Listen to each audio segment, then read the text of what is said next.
Good morning. This is James with Michelangelos Services. Today we are here at Helen Lewis, 5947 Texhoma Ave Encino, California, 91316. We are performing a post-sewer inspection after we hydrojetted the main line.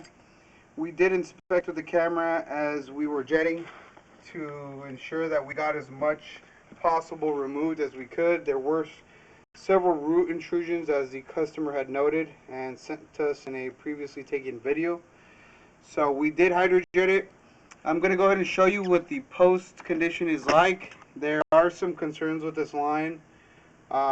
Just an overview, we would recommend replacing the property sewer lateral from the exterior portion of the house on the front end to the 4x6 transition at the property line. There is still a pretty thick root intrusion that is not going to be able to be removed with the jetter, just from being, it's too thick and it's intruding into the clay line. There are quite a few breaks and chunks missing, separations in the clay. So right here we have this clean out in the backyard. We're going to go ahead and introduce our camera. I'm going to go ahead and zero out our monitor so we can get an exact reading. Alright, I'm going to go ahead and start running it. Right now we're going through the waste system. This is what you call the waste line. Anything within the footing or blueprint of the home is called waste lines, as far as any waste piping.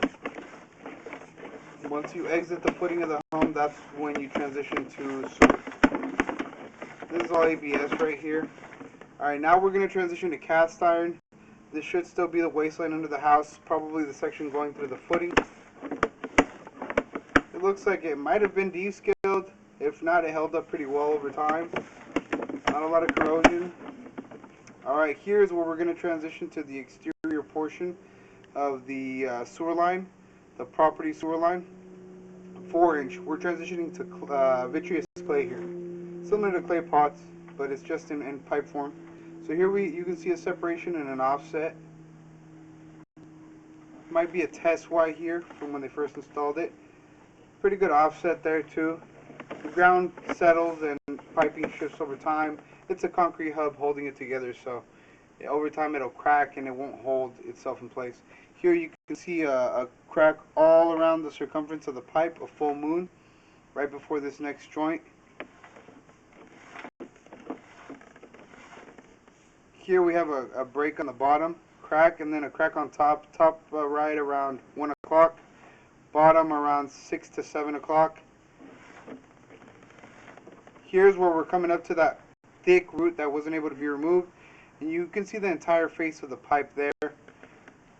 So as you can see, that root's pretty thick. The jetter's not able to cut that out just from how thick that intrusion is right as it comes in. The rest of it's just flopping around, so it doesn't let us cut it. And to cut it out, we'd have to try and cut the base, but no matter how much we hit it with the jetter, it wouldn't go. There is cracks along that connection at the top, on the downstream portion of that connection.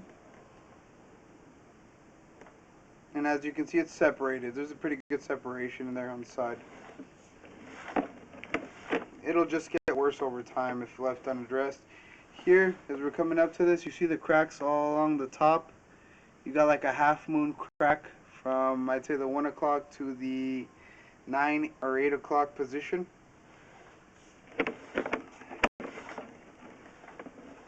Here we got a significant amount of cracks. I mean, it's spider webbed all along the top there. And on the bottom right here, we still have some baby roots. They just flip around. They won't be able to get removed by the jetter. Here we're dropping. This is probably the test wire at the bottom of the property line. And here's where we transition to the 6-inch. That's our 4x6 transition, right as we go in there. This is probably located around the sidewalk area going out into the street. Homeowner is responsible into the street up to the city connection, which is the saddle. From that point back towards the home, it's the homeowner's responsibility for the entire portion. The 6-inch portion, which is typically the most expensive section to fix, which is running under the street, looks in very good condition. The hubs are all in serviceable and manageable condition at this time. Here's another connection. Looks good at this time. Here's where we 45 and drop into the city line. That's the city line in the middle of the street. And that's the saddle connection. So it's the saddle and then the 45 that turns into that.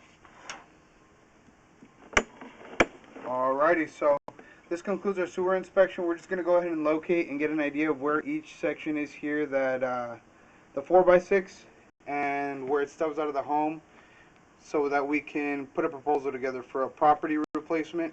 And we'll also put together a sewer liner proposal for the street, if and so customer wishes to install one to basically replace the entire run and not have to worry about any issues in the future.